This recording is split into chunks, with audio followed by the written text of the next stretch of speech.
하나님 말씀을 보겠습니다. 우리 이사야서 1장입니다. 주보에는 31절까지 나와 있는데 4절까지만 우리 함께 교독하겠습니다. 유다 왕 우시야와 요담과 아하스와 히스기야 시대의 아모스의 아들 이사야가 유다와 예루살렘에 관하여 본 계시라. 하늘이여 들으라, 땅이여 귀를 기울이라. 여호와께서 말씀하시기를 내가 자식을 양육하였거늘 그들이 나를 거역하였도다. 소는 그 임자를 알고 나귀는 그 주인의 구유를 알건만은 이스라엘은 알지 못하고 나의 백성은 깨닫지 못하는도다 하셨도다. 슬프다, 범죄한 나라요, 허물진 백성이요, 행악의 종자요, 행위가 부패한 자식이로다. 그들이 여호와를 버리며 이스라엘의 거룩하신 이를 만홀히 여겨 멀리하고 물러갔도다. 아멘. 기도드리겠습니다.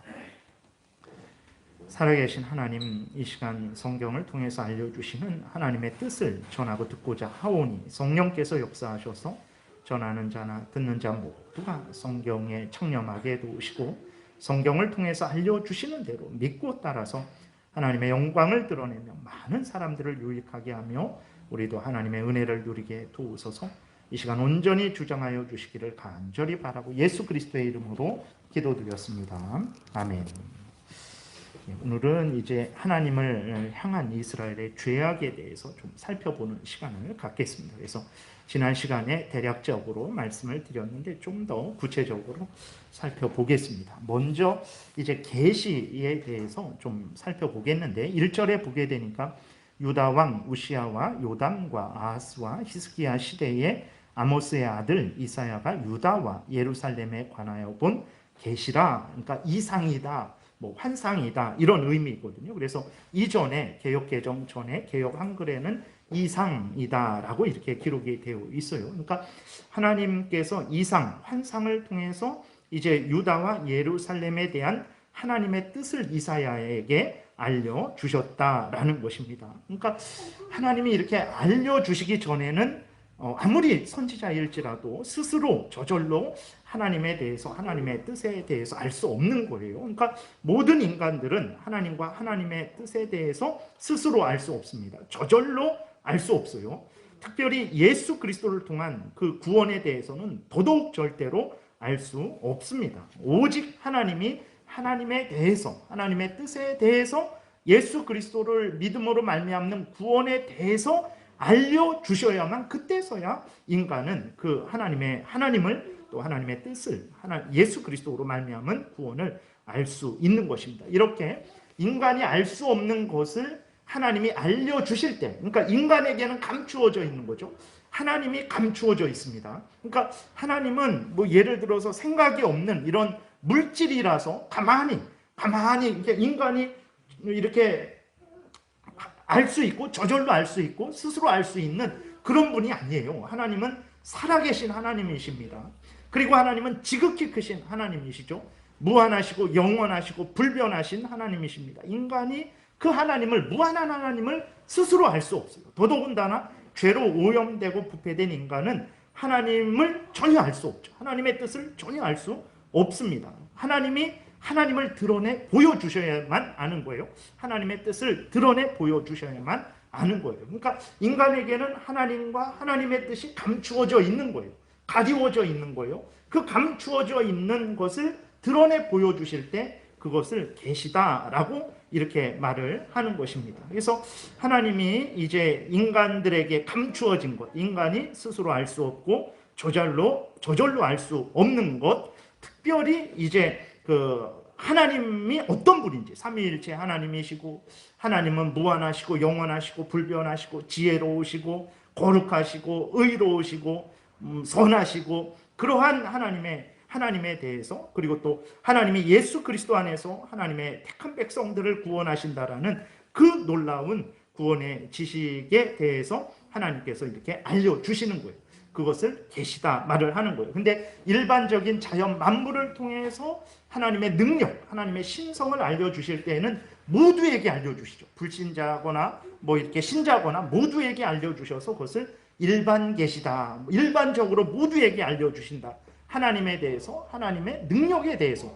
근데 예수 그리스도를 믿음으로 말미암아 구원 얻는 것에 대해서 하나님이 삼위일체 하나님이시고 말씀드렸던 대로 하나님의 어떤 특별한 속성에 대해서 하나님을 구체적으로 인격적으로 믿고 섬길 수 있는 그러한 지식에 대해서 알려주시는 것은 오직 하나님의 택한 백성들에게만, 구원받는 백성들에게만 알려주시죠. 그래서 특별한 백성들, 특별한 하나님의 택한 백성들에게만 특별한 내용이기 때문에 특별 계시다라고 이렇게 말을 하는 거예요. 그래서 하나님과 예수 그리스도를 믿음으로 구원 얻는 지식을 알려주실 때 하나님이 어떤 방식을 사용하셨냐면 오늘 본문에 나와 있는 대로 어떤 환상을 통해서, 이상을 통해서, 그리고 우리가 성경에 보게 되면 꿈을 통해서, 그 다음에 하나님이 직접 나타나심을 통해서, 그리고 역사적 사건들을 통해서, 그리고 직접 말씀하심을 통해서, 그리고 예수 그리스도를 통해서, 예수 그리스도 자체를 통해서, 예수 그리스도의 말씀하심과 일하심을 통해서 하나님이 어떤 분인지, 그리고 예수 그리스도를 믿음으로 말미암는 구원에 대해서 하나님이 이렇게 알려주신 거예요. 이렇게 하나님과 예수 그리스도를 믿음으로 구원 얻는 지식을 알려주실 때 이것을 특별 계시다라고 이렇게 말을 하는데, 이 특별 계시를 하나님이 어떻게 하시냐면 이제는 성경에 기록하셨습니다. 그래서 창세부터 하나님의 택한 백성들이 마땅히 알아야 되는 것, 구원 얻기 위해서 예수 그리스도를 믿음으로 마땅히 알아야 되는 모든 것들을 하나님이 창세기부터 창조 이후로 계속해서 특별한 방식들을 통해서, 그러니까 일반적인 자연을 통해서가 아니라 뭐 오늘 본문에서 나오는 환상이라든지 꿈이라든지 하나님이 직접 나타나셔서 직접 말씀하시는 것을 통해서, 예수 그리스도가 이 땅에 오심을 통해서, 예수 그리스도의 그 진리의 말씀 선포를 통해서, 예수 그리스도의 그 이적을 통해서 이제 하나님과 예수 그리스도를 믿음으로 말미암는 구원을 다 이렇게 드러내시고 계시하신 이후로는 어떻게 하셨냐면 그 모든 것들을 인간에게 알려줘야 될 것들을 다 드러내신 이후로는 그 모든 것들을 인간이 구원 얻는 데 필요한 모든 것들을 성경에 기록하신 거예요. 성경에 기록하신 이후로 하나님은 어떻게 하시냐면 아직까지 사용하셨던, 오늘 본문에 나오는 이사야에게 하나님이 특별히 보여주신 그러한 환상, 그러한 뭐 예언, 이러한 것들을 이제는 멈추셨어요. 그러면 어떻게 우리가 하나님의 뜻을 알 수 있냐? 하나님은 그 특별 계시들을 기록한 성경을 특별 계시로 또 사용하셔서 성경을 통해서 이제는 하나님과 하나님의 뜻을, 그리고 예수 그리스도를 믿음으로 말미암는 구원에 대해서 알게 하신 거죠. 그래서 이후로는 우리가 어떻게 하나님을 알 수 있냐? 그랬을 때에는 성경을 통해서 알 수 있습니다. 어떻게 우리가 구원을 알 수 있냐? 성경을 보면 알 수 있는 거예요. 그럼 어떻게 또 그것뿐만이 아니라 어떻게 우리가 일상생활, 내 가정생활, 직장생활, 또 국민으로서의 삶을 살 수 있냐? 성경을 보면 돼요. 이제는 성경을 보면 알 수 있도록 하나님께서 하셨어요. 그래서 이 성경이 기록된 이후로는 하나님께서 특별 계시는 이제 멈추신 거예요. 더 이상 그 특별한 계시를 하시지 않습니다. 그러면 오늘날 우리가 질문을 할 수 있죠. 이사야도 환상을 본 것처럼 저도 환상을 봤습니다. 정말 환상을 봤습니다. 내가 잠자다 꿈꾼 것도 아닙니다. 그냥 눈을 뜨고 있는데 내 눈앞에서 놀라운 환상을 봤습니다. 내가 정신을 차리고 이렇게 깨어 있었는데 내 귀로 직접 내 음성을 들었습니다. 라고 이러한 체험을 하죠. 그랬을 때 내가 지금 성경이 기록된 이후로 내가 체험하는 그 환상, 내가 본 환상, 내가 들은 음성과 오늘 본문 1절에 나와 있는 이사야가 본 환상과 같은 것인가 했을 때는 절대로 같지 않은 거예요. 오늘날 우리가 착각하는 것은 이사야가 본 환상이나 내가 체험한 환상을 같은 수준으로 보는 거예요. 아닙니다. 이사야를 통해서 하나님이 환상을 보여주시고 유다와 예루살렘에 관한 그 하나님의 뜻을, 계획을 알려주신 것은 계시예요. 계시라는 것은 하나님이 교회의 절대 법칙으로, 절대 기준으로 삼도록 주신 절대 법칙입니다. 그럼 내가 오늘날 꾼 꿈은 뭐냐? 그랬을 때 그것은 조명이라고 합니다. 조명. 이 특별한 계시, 절대 법칙인 성경을 깨달아 알게 하는, 밝히 깨달아 알도록 비춰주는 조명이에요. 그러니까 이사야가 본 환상이 여기 이렇게 기록되어 있잖아요. 이사야 전체를 통해서. 그러면 이사야가 본 환상은 이사야 개인에게만 주신 것이 아니라 모든 하나님의, 모든 세대, 모든 시대, 모든 하나님의 택한 백성들에게 하나님의 법칙으로서 주신 거예요.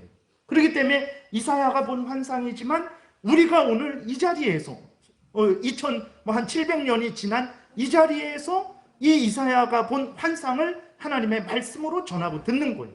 근데 우리가 아무리 지금 환상을 봤을지라도 그것은 나 개인에게만 적용되는 것이고 성경과 같은 그 수준이 아닙니다. 여러분들이 내가 꾼 꿈을 따라가야 됩니까? 그래서는 안 되는 거예요. 내가 음성을 아무리 크게 내 고막이 정말 찢어져 나갈 정도로 그렇게 큰 음성을 들었을지라도 여러분들이 제가 들은 음성을 따라 살아가야 됩니까? 아니, 여러분들은 무엇을 따라 살아가야 됩니까? 이 성경 특별 계시를 따라 살아가야 되는 거예요. 근데 오늘날 우리가 착각을 하는 거죠. 이사야 본 환상은 특별 계시인 거예요. 하나님과 하나님의 뜻을 예수 그리스도로 말미암는 구원을 알려주시는 하나님의 모든 시대 모든 택한 백성들에게 주시는 교회의 절대 법칙으로 주시는 그러한 환상 특별 계시인데 마치 내가 꾼 꿈을, 내가 본 환상을, 내가 들은 음성을 같은 수준으로 생각해서 결국은 어떻게 됩니까? 내가 본 환상이 더 중요하죠. 내가 들은 음성이 더 중요한 거예요. 내가 꾼 꿈이 더 중요한 거예요. 그러니까 하나님의 성경 말씀을 버리게 되는 거예요. 그렇게 하면 안 됩니다. 그래서 이사야가 본 환상은 특별 계시예요. 계시. 하나님이 모든 시대 모든 택한 백성들의 법칙으로 삼으라고 역사하셔서 특별하게 주신 특별 하나님의 뜻입니다. 계시예요. 그런데 우리들의 꿈은 조명이라고 하는 거예요. 물론 항상 하나님이 그런 방식으로 역사하시진 않죠. 그러나 우리 인생을 살다 보면 특별한 그러한 체험을 자주 하는 사람도 있고 아니면 한 번도 못하는 사람도 있고 아니면 뭐 이렇게 몇 번 하는 사람들도 있고 그런데 그것은 이사야의 환상과 내가 본 환상은 전혀 다르다는 거예요. 조명이라고 하는데 성령의 인도하심이죠. 특별 계시를 밝히 깨달아 알도록 나의 어리석고 내 무지한 나를 밝게 비춰줘서 눈을 열어주셔서 결국은 성경 말씀을 따라 살도록 돕는 그러한 특별한 하나님의 인도하심, 은혜 내려주심이라는 것을 우리가 기억해야 되는 것입니다. 그래서 이사야가 환상을 봤으니까 그럼 나도 환상을 봤는데 그렇게 되니까 내 환상을 마치 이사야의 환상과 같은 수준으로 절대로 생각해서는 안 됩니다. 내가 아무리 큰 놀라운 환상을 보고 음성을 들었을지라도 그것이 정말 하나님이 주신 것인지를 확인을 해야 되는 거예요. 그럼 어떻게 확인하냐? 그랬을 때에 하나님의 특별 계시인 성경 이 말씀에 비춰 확인해야 됩니다. 내가 아무리 음성을 듣고 환상을 봤을지라도 그것이 정말 하나님이 성령께서 나에게 주신 것인가? 어떻게 확인하겠어요? 내가 봤으니까 그게 하나님의 뜻입니까? 나만 봤어요? 무당도 봤어요? 무당도 환상을 보고 무당도 음성을 듣고 무당도 귀신하고 대화를 한단 말이에요.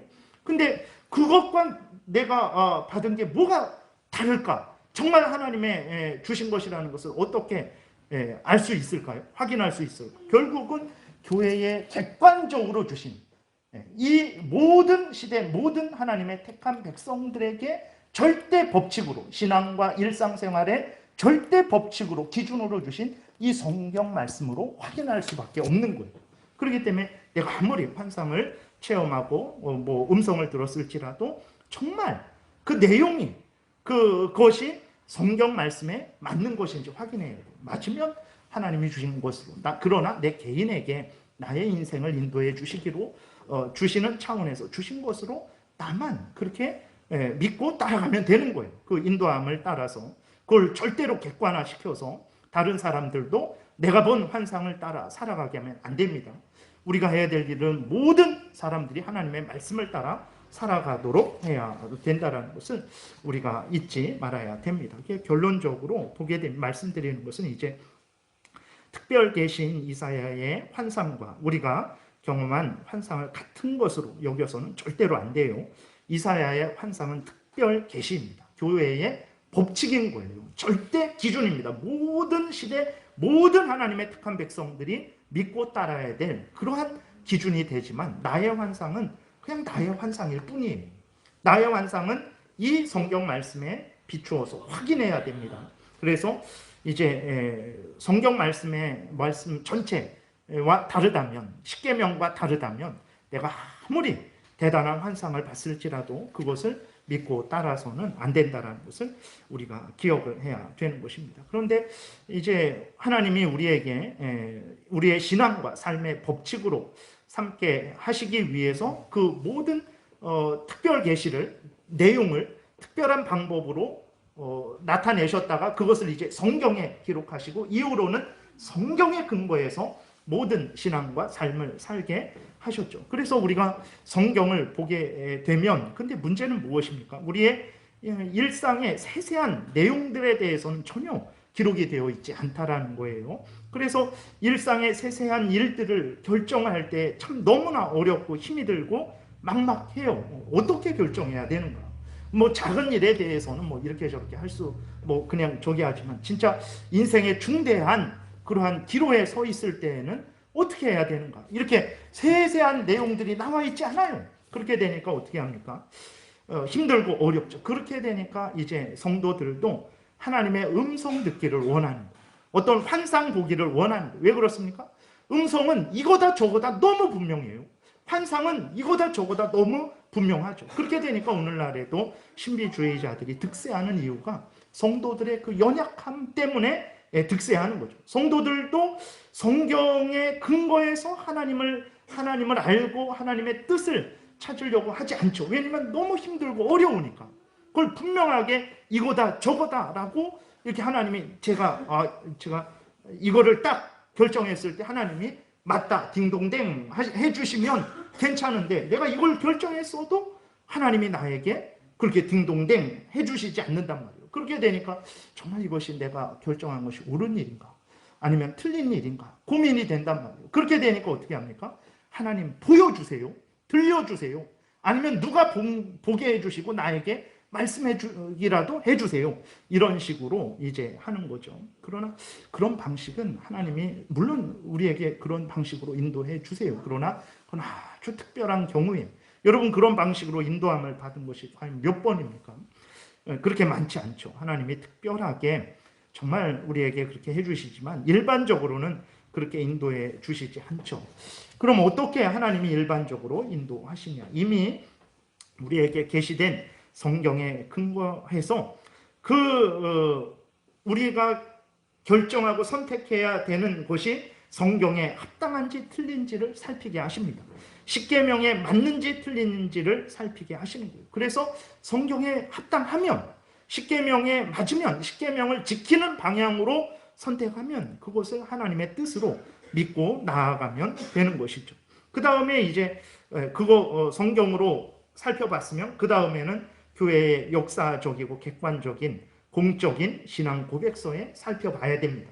그리고 교회법에도 살펴보고 그 다음이 이제 무엇입니까? 나의 형편사정과 내 마음에 따라서 결정을 하는 거예요. 내 마음과 형편사정이 먼저 와서는 안 되고 항상 성경에 먼저 십계명을 기준으로 살펴보고 그 다음에 신앙 고백서를 기준으로 살펴보고 교회법을 기준으로 살펴보고 그 다음에 나의 형편사정과 내 마음을 따라서 결정을 하는 거예요. 근데 우리가 신비한 음성과 환상에 근거하게 되면 성경을 기준으로 삼지 않게 되고 내 마음과 그러한 내 눈에 본 것, 내 들은 것 그것이 기준이 되어서 모든 것들을 결정하게 되는 거죠.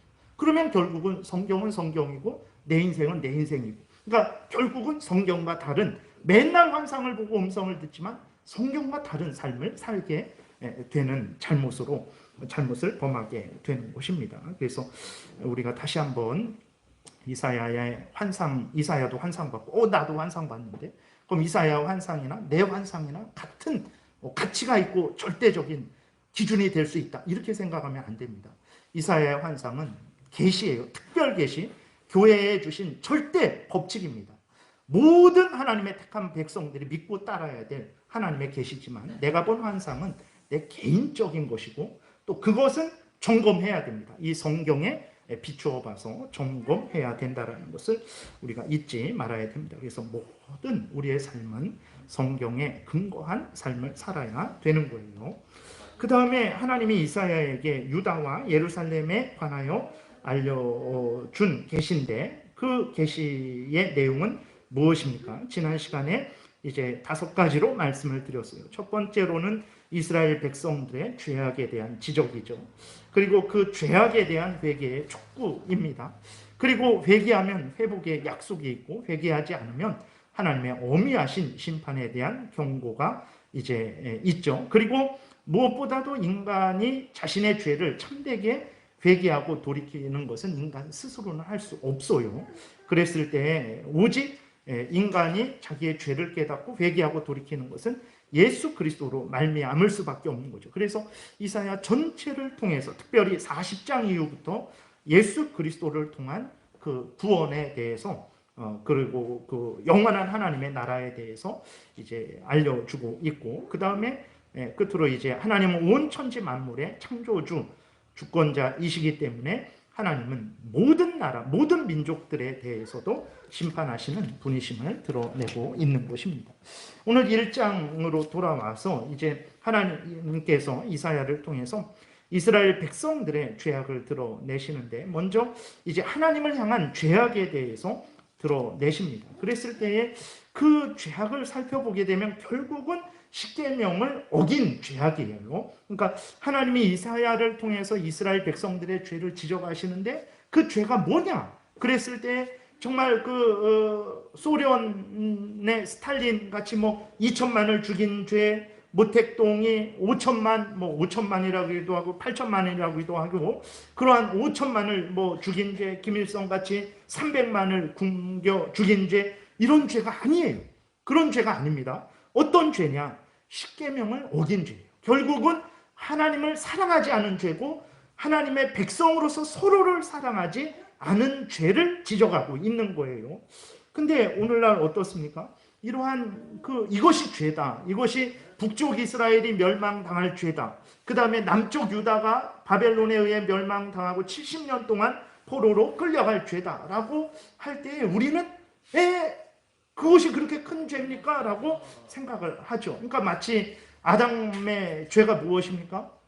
얼마나 흉악한 죄를 졌습니까? 그러지 않아요. 다윗과 같이 뭐 간음하고 그 간음을 숨기기 위해서 그 간음한 자의 남편을 이렇게 살인교사하는 그런 죄악을 저지르지 않았어요. 아담이 지은 죄가 뭡니까? 선악을 알게 하는 나무의 열매를 따먹은 거예요. 그랬을 때 아니 그게 뭐가 그렇게 큰 죄인가? 그로 인해서 아담도 죽는 존재가 되었고 아담의 모든 후손들인 우리들도 지금 이렇게 죄 가운데 신음하고 고통하고 질병 들고 어려운 일을 당하고 사탄 마귀의 유혹을 받고 영원한 지옥불에 던져질 죄인가? 우리도 이렇게 생각하는 것과 같은 거죠. 아니 하나님이 이사야를 통해서 그렇게 대단하게 계시해 주셨는데, 그 죄를 책망해 주셨는데 그 죄가 뭔가라고 살펴보니까 아니 십계명을 어긴 죄라고? 아니 이게 그렇게 대단해? 라고 오늘날 하는 그리스도인들이 생각을 하죠. 왜 그렇습니까? 오늘날 하나님의 법은 율법이라고 합니다. 그 율법의 핵심은 도덕법이죠. 제사법, 의식법이 있는데 첫 번째부터 네 번째 계명, 하나님을 섬기는 그것을 보충한 법이에요. 그 다음에 국가법, 시민법이 있죠. 서로 국민으로서 살아가야 되는 그 법이죠. 그것은 5번째부터 10번째 계명을 보충한 법이거든요. 그러니까 하나님의 율법, 그러면 그 핵심은 도덕법, 십계명입니다. 근데 오늘날 그리스도인들 중에서 이 하나님의 법, 율법, 도덕법인 십계명을 소중하게 여기는 그리스도인이 얼마나 됩니까? 그렇게 많지 않습니다. 오히려 어느 정도냐면 왜 그 하나님의 십계명 같은 거 누구나 다 알고 있는 건데 뭐하러 설교를 하냐, 이런 정도예요. 설교하지 말아라, 이런 정도입니다. 그리고 무엇에 관심을 갖고 있습니까? 내 영혼이 잘 되고 내 인생이 잘 되고 내가 건강하게 사는 것, 이것이 거의 오늘날 그리스도인들의 정말 인생의 최대 목표죠.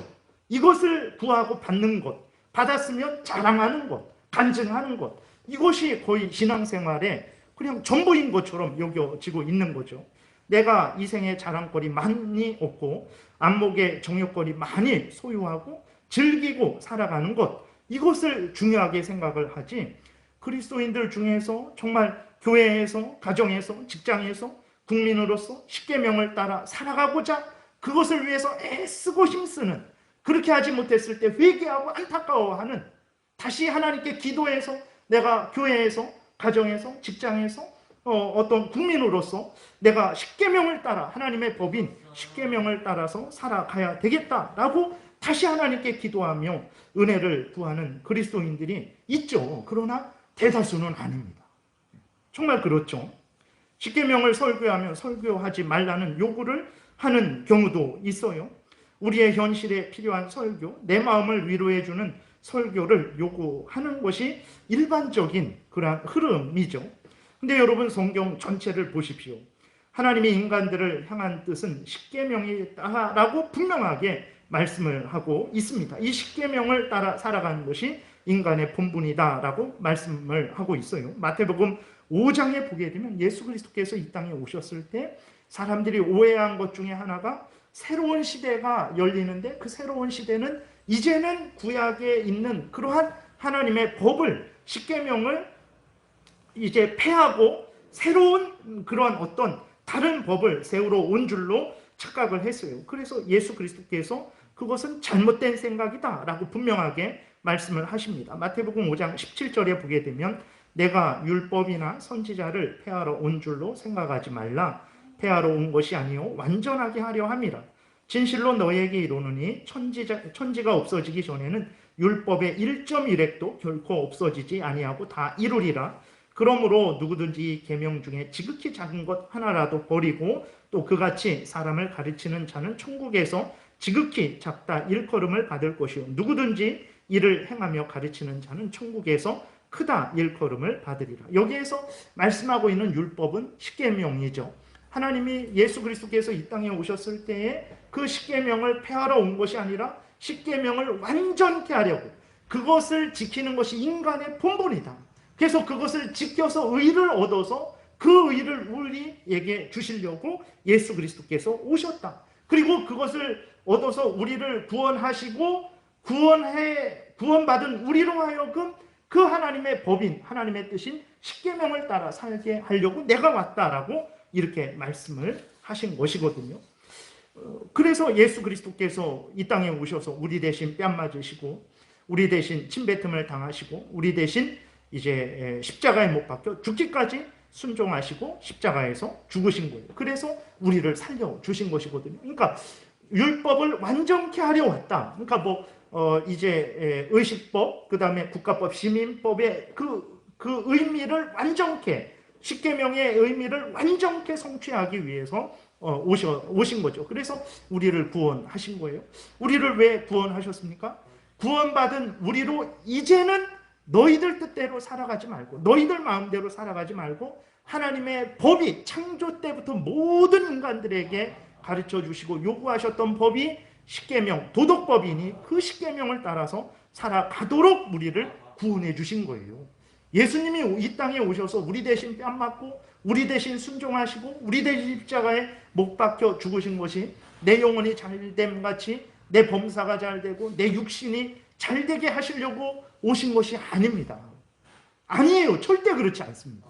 왜 오셨는가? 그 법을 지키지 못해서 죄인이 되어서 사탄 마귀의 종이 되어서 지옥 형벌을 받을 자들인데, 그들 예수 그리스도께서 대신 지켜주셔서 이제 대신 형벌 받아서 구원하여 주신 거죠. 구원하셨는데 그 구원받은 자들이 이제 자기 마음대로 자기 탐욕을 따라서 그렇게 또 살아가게 하시려고 구원하신 것입니까? 이제는 자기를 위해 살지 말고 자기를 위해 구원해 주신 예수 그리스도를 위해, 다시 말해서 예수 그리스도가 전한 하나님의 뜻대로, 그 하나님의 뜻이 무엇입니까? 결국은 십계명이 되는 거예요. 하나님을 경외하고 그 명령을 따라 살아가는 거예요. 그 명령이 무엇입니까? 결국은 십계명이 되는 거예요. 마태복음 22장에서 말씀하고 있는 대로 하나님을 마음과 뜻과 정성과 목숨을 다해서 사랑하고 이웃을 내 몸과 같이 사랑하는 거예요. 그건 첫 번째부터 네 번째 계명을 따르는 것이고, 다섯 번째부터 열 번째 계명을 따르는 거죠. 그렇게 살게 하시려고 예수님이 이 땅에 오신 거예요. 그런데 그리스도인들이 그 은혜를 받았죠. 그 은혜를 받았는데 그 은혜를 주신 목적을 따라서 하나님의 자녀가 되어서 하나님의 뜻대로 살아가지 않는 거예요. 여전히 다시 이전으로 자신의 탐욕, 육신의 건강, 세상의 형통, 사람들에게 자랑하는 물질, 권세, 지위, 이 생의 즐거움을 추구하는 거죠. 그렇게 되니까 아니 십계명을 어기는 게 뭐가 그렇게 큰 죄야? 라는 생각을 하는 거예요. 예수 그리스도께서 이 땅에 오셔서 죽으신 것이 우리를 구원하셔서 새 사람 만드셔서 하나님을 경외하고 그 명령, 십계명을 따라 살아가게 하시려고 그렇게 구원해 주셨는데 그러한 하나님의 뜻을 던져버리고 그러한 뜻대로 살아가지 않고 내 눈에 보이는 이생의 자랑거리, 안목의 종욕거리, 육신의 종욕거리를 우리가 항상 추구하고 그것이 전부인 줄 알고 살아가게 되니까 십계명을 따라서 살아가지 않는 게 죄다라고 말씀하실 때 이상하게 느껴지는 거예요. 아니 그게 그렇게 대단한 죄야? 그게 이스라엘, 북쪽 이스라엘이 멸망할 죄야? 그것이 남쪽 유다가 바벨론에 의해 멸망되고 70년 동안 포로로 끌려갈 죄야? 그것이 우리들이 지옥에 들어갈 죄야? 라고 그런 생각을 하는 거죠. 근데 오늘 본문을 여러분들이 보시면 이스라엘의 죄악이 그 죄입니다. 뭐 모택동 같이 뭐 5천만을 죽였기 때문에 너희들이 멸망을 한다. 그게 아니에요. 오늘 본문에서 이제 하나님이 지적하시는 것은 오늘 본문에서는 이제 오늘 말씀드릴 것은 하나님을 향한 죄악인데 그 하나님을 향한 죄악이 무엇입니까? 자기들을 양육하시고 구원하신 하나님을 마음과 뜻과 정성과 목숨을 다해 사랑하지 않고 이렇게 거역하는 거죠.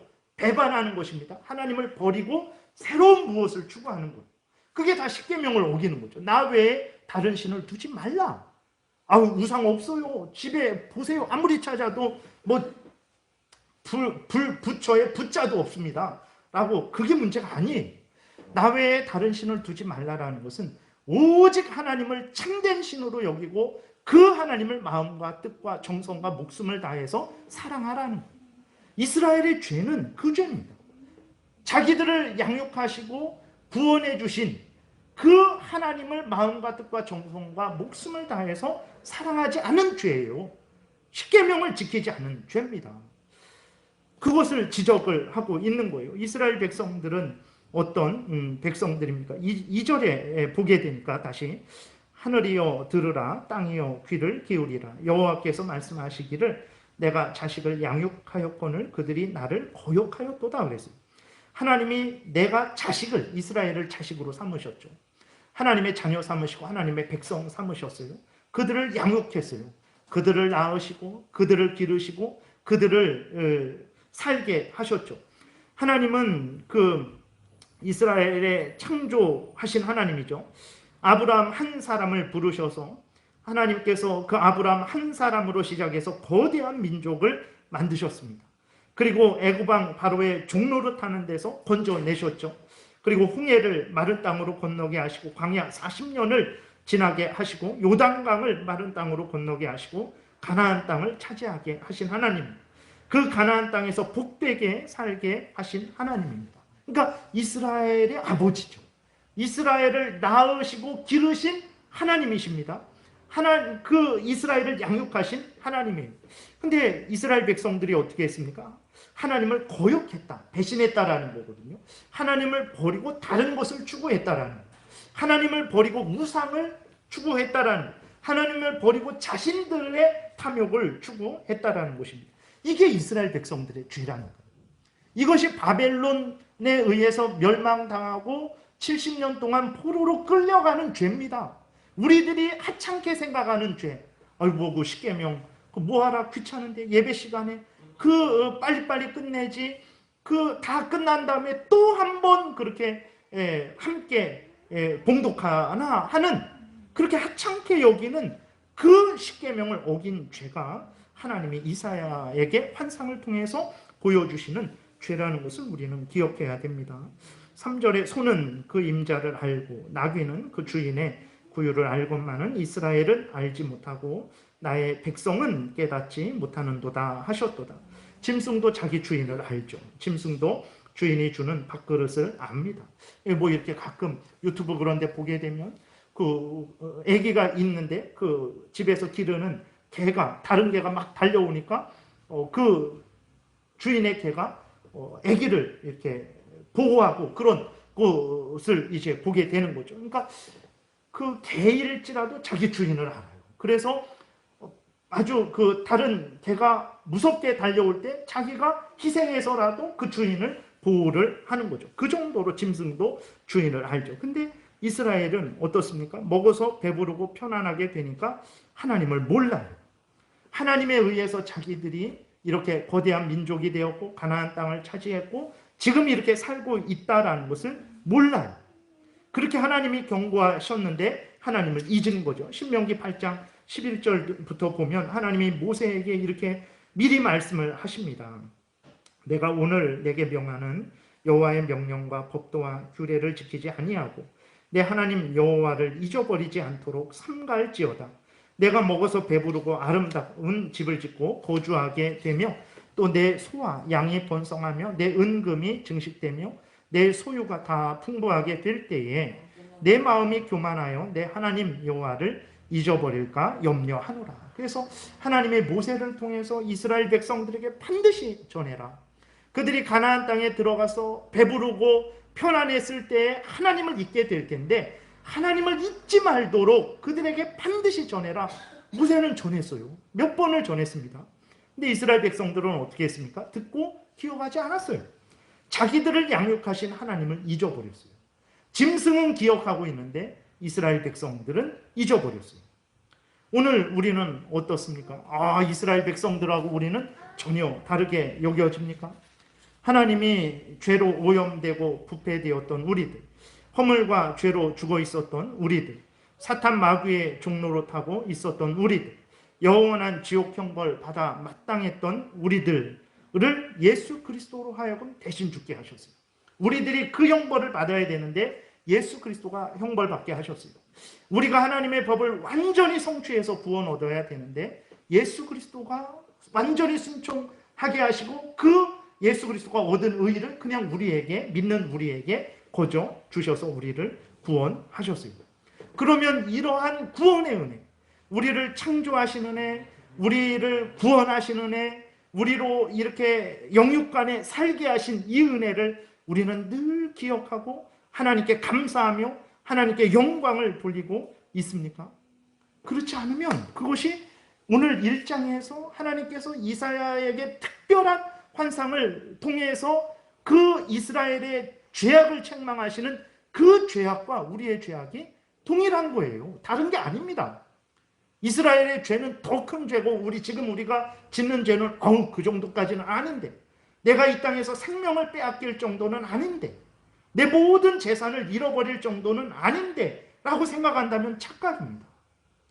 이스라엘이 그렇게 우리보다 얼마나 더 큰 흉악한 죄를 지은 게 아니에요. 10계명을 어긴 겁니다. 그럼 우리는 늘 그렇게 하고 있잖아요. 우리는 우리를 창조하시고 구원하시고 인도하시는 하나님께 합당한 감사와 영광을 돌리고 하나님을 위하는 삶을 살아가야 되는 거죠. 하나님을 위하는 것이 무엇입니까? 하나님이 주신 생명으로, 하나님이 주신 건강으로, 하나님이 주신 물질로, 하나님이 주신 시간으로, 하나님을 위해서, 하나님의 명령대로 우리를 위해서, 이웃을 위해서, 하나님을 위해서 사용하는 거죠. 구체적으로 먼저 교회에서 맡은 바 일을 행하는 것입니다. 그래서 하나님의 영광을 드러내고 하나님의 은혜를 드러내고 성도를 섬겨서 성도가 믿음 안에서 성장하도록 돕는 거죠. 이러한 교회에서 행하는 것처럼 가정에서도 행하고 직장에서도 행하고 국민으로서 그 나라에서도 그 일을 행하는 거예요. 그래서 하나님의 은혜를 드러내고 하나님의 영광을 드러내고 하나님의 뜻을 드러내고 그래서 이웃을 섬기고 이웃으로 하면 복되게 하고 나도 하나님의 은혜 안에 거하는 그것이 하나님을 위하는 거예요. 그러나 교회는 다니지만 나를 위해서, 나의 복을 위해서, 나의 자존심을 세우기 위해서, 나의 영광을 드러내기 위해서, 나를 드러내기 위해서, 내 뜻을 이루기 위해서 교회를 다닌다면 그것은 오늘 하나님이 이사야를 통해서 책망하는 이스라엘과 같은 범죄를 하는 것이라는 것을 우리가 기억을 해야 되는 것입니다. 하나님의 은혜를 받고도 감사하지 않고 그 은혜를 주신 하나님을 잊어버리고 하나님을 마음과 뜻과 정성과 목숨을 다해서 사랑하지 않는 이스라엘 백성들이 드리는 예배, 그들은 늘 예배 드렸습니다. 아침 저녁으로 하나님 앞에 제사를 드렸죠. 안식일마다 제사를 드렸습니다. 절기 때마다 하나님께 제사를 드렸어요. 그러한 그렇게 그 제사를 드렸지만 하나님 은혜 주신 하나님을 생각하지 않고 그 은혜 주신 하나님께 감사하지 않고 그 은혜 주신 하나님의 뜻대로 살지 않으면서 드리는 제사에 대해서 하나님이 뭐라고 말씀하십니까? 10절부터 오늘 1장 10절부터 14절에 보게 되니까 이렇게 말씀을 하시는 거예요. 너희 소돔의 관원들아 여호와의 말씀을 들을지어다. 너희 고모라의 백성아 우리 하나님의 법에 귀를 기울일지어다. 여호와께서 말씀하시되 너희의 무수한 재물이 내게 무엇이 유익하뇨? 나는 순양의 번제와 살찐 짐승의 기름에 배불렀고 나는 숫송아지나 어린 양이나 순염소의 피를 기뻐하지 아니하노라.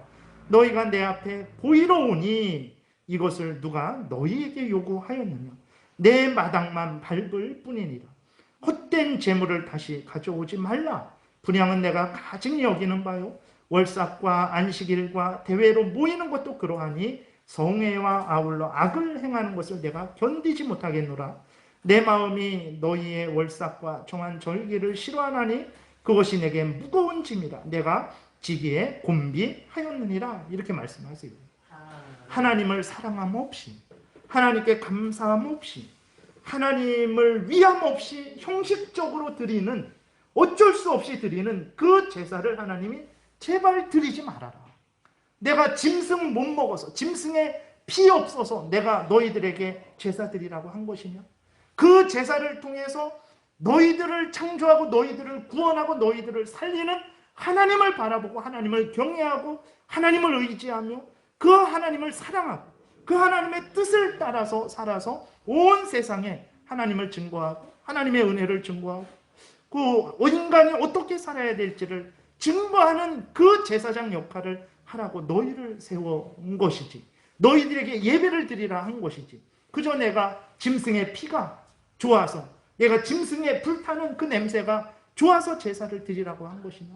그런 마음과 태도로 제사를 드리려면 드리지 말아라 라고 말씀한 말라기서 1장에서는 제발 문 좀 닫아줘라. 저 사람들이 내 성전에 들어오지 못하도록 문 좀 닫아줘라 라고 이렇게 하나님이 말씀을 하시는 거죠. 이스라엘 백성들의 죄악은 그들이 불교로 개종한 것이 아닙니다. 무당으로 개종한 것이 아니에요. 하나님을 믿는다고 하면서 중심으로 마음과 뜻과 정성과 목숨을 다해서 살아계신 하나님을 경외하지 않은 거예요. 하나님을 의지하지 않은 것입니다. 하나님으로 인해 기뻐하지 않은 거예요. 하나님이 맡겨주신 일을 하더라도 감사함으로 열심히 성실하게 진실되게 하지 않은 거예요.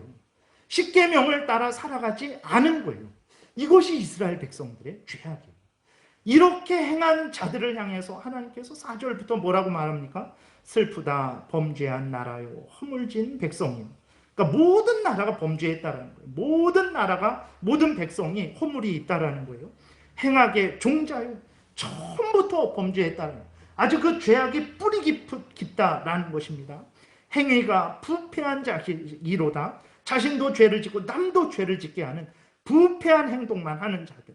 그들이 여호와를 버리며 이스라엘의 거룩하신 이를 만홀히 여겨 하나님에 대해서 게으르고 소홀하고 하나님을 무시하는 거죠. 경멸하는 것입니다. 하나님을 하찮게 여기는 거예요.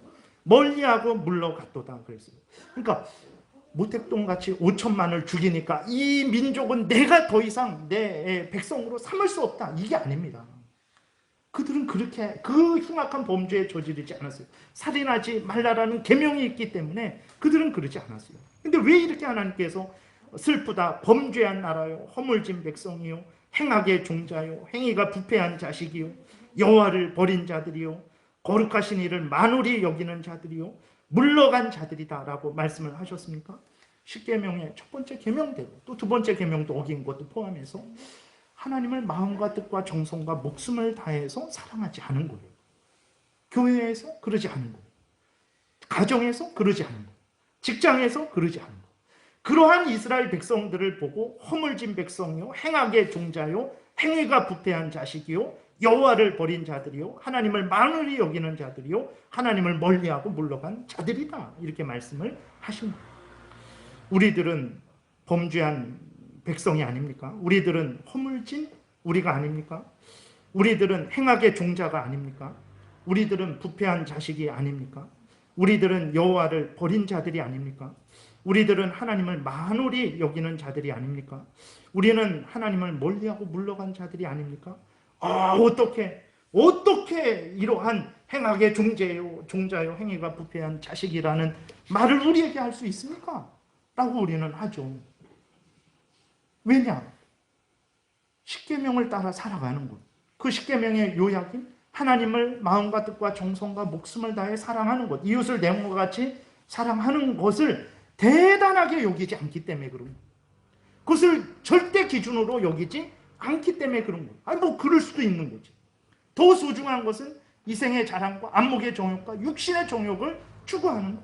내 영혼이 잘된 같이 내 육신 건강하고 내 범사가 잘 되는 것을 추구하는 것을 더 대단하게 여기니까 마음과 뜻과 정성과 목숨을 다해 하나님 사랑하지 않고 이웃 내 몸과 같이 사랑하지 않는 것이 크게 보이지 않는 거예요. 그게 무슨 큰 죄인가? 라고 여기는 거예요. 그러니까 당신도 이스라엘 백성들과 같이 행악의 종자입니다. 행위가 부패한 자식입니다. 이스라엘 하나님을 만홀히 여긴 자입니다. 범죄한 나라고 허물진 백성입니다. 라고 할 때에 기분이 나쁜 거예요. 아니 왜 나한테 그래? 내가 무슨 큰 죄를 졌다고? 이렇게 생각을 하게 되는 거죠. 내 눈으로 내 마음을 기준으로 나를 살펴서는 안 됩니다. 성경을 기준으로 살펴야 되는 거죠. 성경은 그렇게 하라고 우리에게 주신 거예요. 성경 전체를 기준으로, 더 요약하면 십계명을 기준으로 각 계명의 의미를 분명히 우리가 알고 그 의미를 올바르게 우리 자신들에게 적용해서 우리 자신들을 점검해야 되는 것입니다. 혹시라도 성경에서 알려주는 대로 십계명에서 우리에게 알려주는 대로 하나님을 믿지 않고 섬기지 않고 있다면 그것은 오늘 본문에서 책망받는 이스라엘과 같은 책망을 받아 마땅하다라는 것을 우리가 인정해야 되는 거예요. 우리는 이스라엘 백성들과 다르다. 나는 이스라엘 백성들과 다르다. 아닙니다. 이스라엘 백성들이 우리와 나와 뭐가 다릅니까? 같아요. 같은 인간입니다. 그들을 통해서 우리를 보게 하시는 거예요. 그렇다면 속히 회개하고 돌이켜야 되겠죠. 그러나 정말 성경에서 알려주는 대로 십계명에서 알려주는 대로 부족하고 연약하지만 믿고 열심히 하나님의 뜻대로 살아가려고 힘을 내고 있다면 계속해서 열심히 그 복된 삶을 살아갈 수 있도록 여러분들이 하나님께 은혜를 구하고 또 열심히 그 일을 계속해서 행해야 되는 것이죠. 그러니까 하나님이 이사야 1장을 통해서 이스라엘 백성들의 죄를 지적했는데 그 죄가 뭐냐? 바로 십계명을 어긴 죄인 거예요. 첫 번째부터 네 번째 계명을 어긴 죄입니다. 그 요약인 하나님을 마음과 뜻과 정성과 목숨을 다해 사랑하지 않은 죄. 내가 그러지 않고 있다면 바로 이 책망을 내가 지금 듣는 거예요. 그러면 내가 속히 회개해야 됩니다. 성경 말씀으로 나를 살펴보시고 하나님이 원하시는 삶을 살아가시는 여러분들 되시기를 바랍니다. 기도드리겠습니다. 살아계신 하나님 아버지 감사합니다. 참 인간이 어떤 존재고 하나님이 어떤 분이신지 하나님이 모든 인간들에게 하나님의 택한 백성들에게 원하시는 것이 과연 무엇인지 내 마음대로 내 경험대로 생각하지 말게 도우시고 성경에서 알려주는 대로 분명히 우리가 분별하게 도우소서. 하나님을 마음을 다해 뜻과 정성과 목숨을 다해 교회에서 가정에서 직장에서 국민으로서 어느 곳에서 무엇을 하든지 믿고 섬기는 이것이라는 것을 잊지 말게 도우시고 항상 어디에서 무엇을 하든지 범사에 하나님을 인정하고 마음과 뜻과 정성과 목숨을 다해서 섬기는 우리 모두가 되게 도우소서. 예수님 이름으로 기도드렸습니다. 아멘.